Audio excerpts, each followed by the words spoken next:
Hello my friends and welcome back. Thank you very much for being with me again today. Now, for those of you who are very quick to notice and to comment, alright, whenever Emil has got a new shirt, well, this is a new shirt. This is a present that I received from a lady, and thank you very much. Now, let's move on. You like it? I like it. Alright, this is from overseas actually.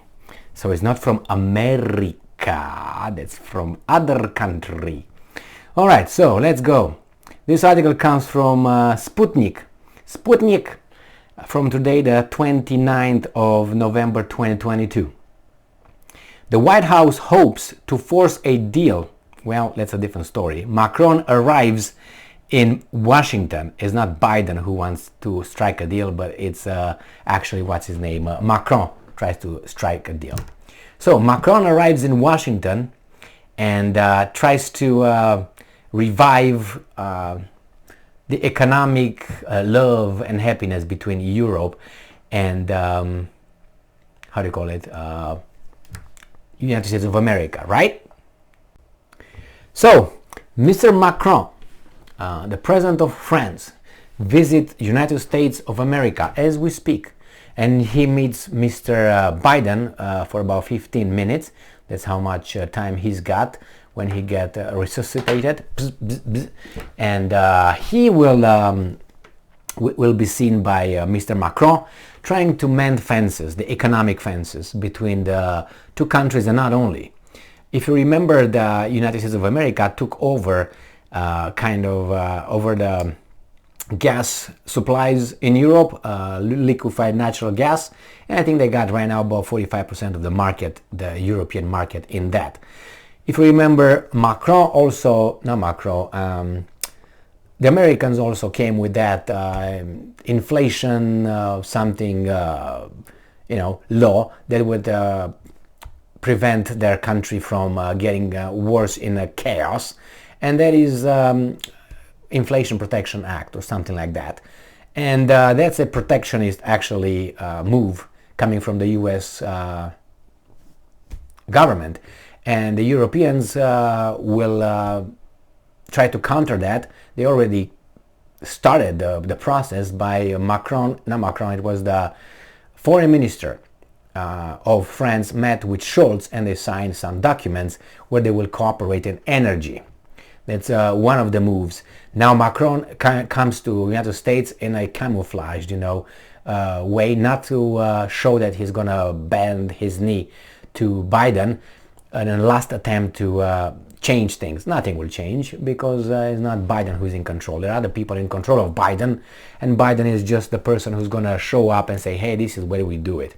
But Macron is gonna try, and he didn't just come at the White House as other people do. They just come today and leave tomorrow. Now, he went to, I think, New Orleans over there. He went over there and Louisiana, and oh my God, the first French president who visits New Orleans in the past 40 years. Ha ha ha, he. Yeah, and your house is burning at home. Good job, yeah, you have fun. But he didn't want to show that he came here to show his allegiance to Biden and Americans. That's why he made it like I'm just going to be a different trip along, and along the way I will meet Biden. Nothing will change. He's going to meet Biden. They're going to laugh a little bit. They're going to hug one another. They're going to wake Biden up 50 times during the meeting, because he's going to be like, that thing is going to shake hands with the air another 20 times. Biden are going to try to walk away from Macron. Macron's going to be, hey, buddy, I'm here. Je suis ici, mon ami. Return. Retourner. I guess, right?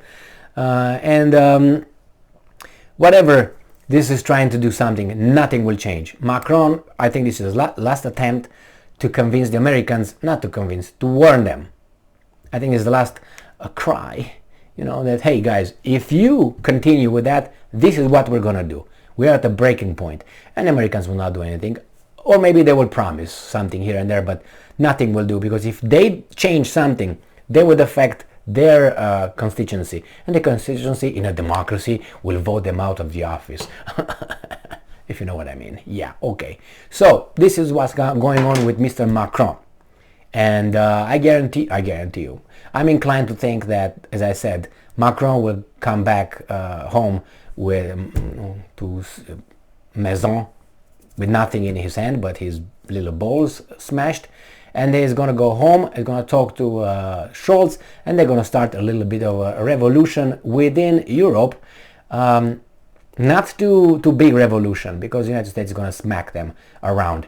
Besides, there were some, there was, how should I put it, angry, to say the least, the French and the German leadership, supposedly, that their industries are going to take off and go and land here at the States, relocate, because of the tax code here and the perks that the companies will receive here, including the cheap gas that they have here. And that was another reason why Macron, and he said it very angrily in, where was that? In Egypt, at that stupid meeting with the summit with the climate change and blah blah blah. Anyway, he said over there that it's not fair. He said it's not fair that the Americans are paying for the American companies in United States pay, I don't know, he said like a third or a quarter of the gas price that they sell the gas to the Europeans, and that's not fair and so on. Well, buddy, why don't you try to be more independent, and if you can, and try to not to depend on those guys on this and that. Like you impose sanctions on Russia, you shoot yourself in the foot. In America, we're doing just fine, or at least better than you do over there in France and in Germany as well. But hey, what do you want? Who's got troops on whose territory? Do you have troops here? No. Does the United States have troops in Germany? Yeah. Nuclear weapons? Yeah. So, shut the up, okay? That tells you how independent Germany. But Germany wants it to defend itself, help defend itself from the Russian threat. Who believes in that BS? I don't know what to tell you. Then you got these masters.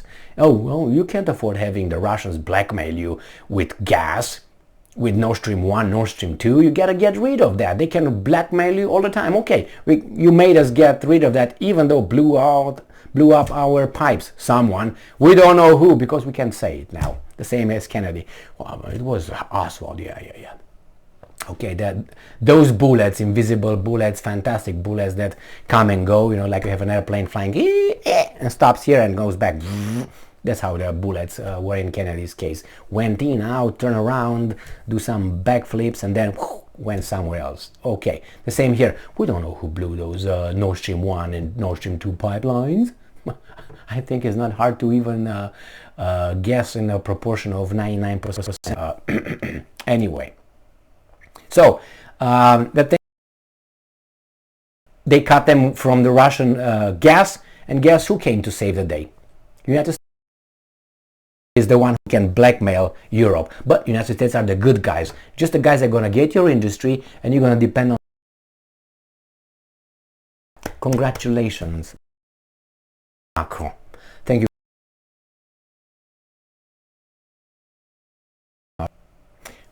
Macron is going to embarrass himself, but at least probably he wants to see it on his own, with his own eyes, that he's going to be like, bye bye Macron. Stay strong, stay smart, look for the truth, and be just.